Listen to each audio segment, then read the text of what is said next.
Thanks so much for tuning into the first season of the Stories Without Borders podcast. We'll be back soon with more conversations and cool guests. For now, we want to leave you with some words of wisdom from all of our season 1 guests called Advice to Your Younger Self. We hope you all enjoy. You'll get there. So I think, I mentioned growing up in Ohio, it's like, It was lonely. And that was very different than my peers. I did have some friends, which I'm grateful for. There were some really low moments there. And I think I would go back to that child and be like, it's going to actually be okay. Honestly, I think the advice would be not to care so much what other people think. That was the thing that stopped me for so long. I think all the things I did in my life, like writing, all the stuff you asked about earlier, writing these books, putting myself on the page as a queer Iranian, I'm so happy I did it. I'm so happy I got to the point to do it. The reason I didn't do it sooner was the fear of what other people think. And I think when we're young, we care so much about that. But I will say for any young listener, and hopefully there'll be lots of young listeners, I also very much believe adults can't tell you not to make your own mistakes. You have to make your own mistakes, Like it's all part of the journey. And so, yes, you can always look back and say, oh, I wish I'd done X or not cared about Y, but part of being young is learning by messing up. And I think that's so important to remember. Never strive for perfection. That's not the goal ever. The goal is growth. I would say hang in there.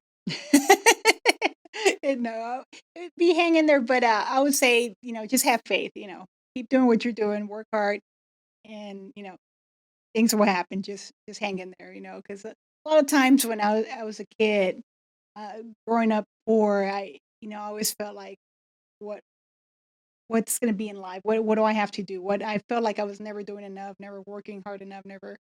And, but I noticed, if you just chill, things will happen, just keep, focus on what you're doing and things will happen, because I was always anticipating, okay, why is that not happening faster or quicker? I would tell myself patience, just be more patient.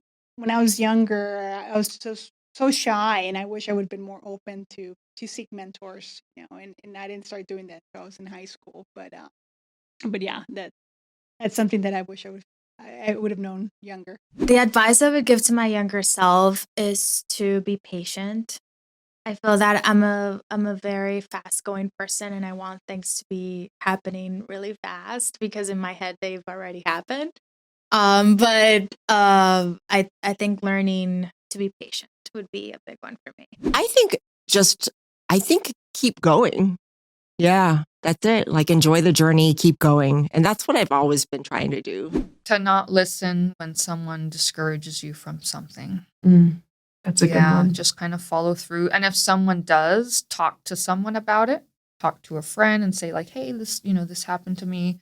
Because that friend will probably cheer you on and maybe that'll help you push forward.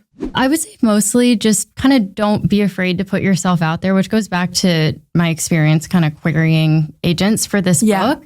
I think, when I was younger, I was kind of more worried about like what people would think or people saying no or people saying that they didn't like something that I was working on. And I feel like I would just tell my younger self, just don't concern yourself with any of that. Because if you're excited about an idea or you're excited about something, then just kind of keep moving forward with it because that's what really matters. You're not going to want to work on an idea that you're not excited about. But if someone else says that they like it, then maybe that might influence you in a way. Yeah. But it's more important for you to be excited about your own idea. Beautiful. So that's what I would say. It's really beautifully said. And this is a more surface level thing, but I would also probably tell myself to not wear so many brightly colored running shoes with every outfit because all of my childhood photos, I just loved these pair of running shoes that I had that were pink, green, blue. They were just like the entire rainbow. But I loved them at the time. And no one ever said anything to me. So I was really happy. I felt really good when I was wearing them, but I'd probably tell myself not to do that now. Well, I guess, you're going to find, like, I was always looking for, like, love, I think. Not like, I had a lot of love, but I was always looking for that thing where I would just feel like these are my people. And, like, I am, like, and I never thought I would find them. I guess I would just tell her, you're going to find them. It's going to be great. Like, they're going to be... they're going to make you feel complete. So quit worrying about it all the time. Aww. Yeah. Thanks for listening listening to Stories Without Borders, the podcast. Please rate and review the show on your favorite podcast platform.